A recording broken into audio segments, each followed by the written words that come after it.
Once upon a time, the Parthenon looked like this. A temple to the goddess Athena. It was a symbol of culture and refinement. A beautifully sculpted marble frieze banded the Parthenon above the columns. And so this temple stood for 2,000 years.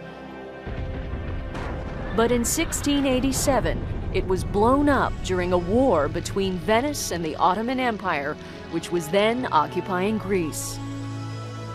The Parthenon lay in ruins. A century later, Lord Elgin, the British ambassador to the Ottoman Empire, received what he construed as permission to remove the marble friezes and take them home to England. His partisans say he saved these stunning artworks from vandals who were pulling them apart. Without him, they say, the marbles wouldn't exist. But to his detractors, Lord Elgin himself was the vandal, who cut up the frieze into sections so they could be shipped more easily to England. We have a piece in London, and we have other fragments from the same piece, let's say the heads of the figures, in Athens.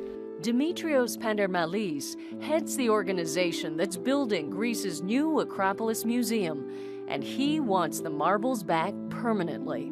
They symbolize the highest moment of classical art in ancient Greece. They belong to the Parthenon itself.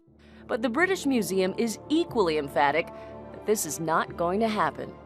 You can't lend something to a sort of government or a country that doesn't recognize your ownership of them. As far as the British Museum is concerned, it has legal title to the marbles. Moreover, it has a mission as a museum of all world cultures. What the British Museum can almost uniquely provide is an opportunity to see the Parthenon sculptures in context with civilizations that flourished and around the time of ancient Greece. You can also uniquely see the huge inspiration that these objects have had on subsequent world cultures and how they have become now masterpieces of art and masterpieces of Greek civilization. But Professor Pandermalis isn't buying that argument.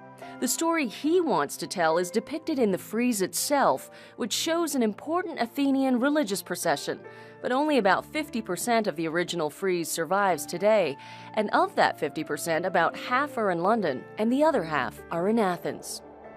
He believes all the surviving pieces should be exhibited together, because seen together, they have a narrative.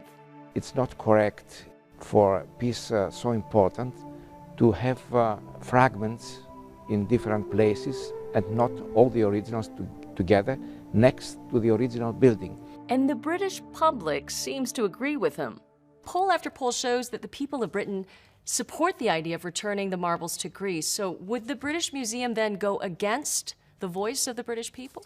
Well, I think we'd have to look in a little bit more detail in terms of those polls, and I think it's worth saying that all of them are certainly now, some years old. People think it's a simple decision, yes or no, they stay or they go, and that's it. And it isn't. It's a very, very, very complicated situation. For now, Professor Pandermalis intends to fill in the gaps of his frieze with copies of the British Museum's frieze, so that visitors can have a more complete vision of the procession that's depicted. We'll paint the copies with special color to make differentiation. Of course, our target is that we replace one day the copies with the originals.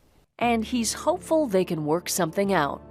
On the basis of an exchange, of a friendly cooperation, will be possible to get back the maps of the Parthenon.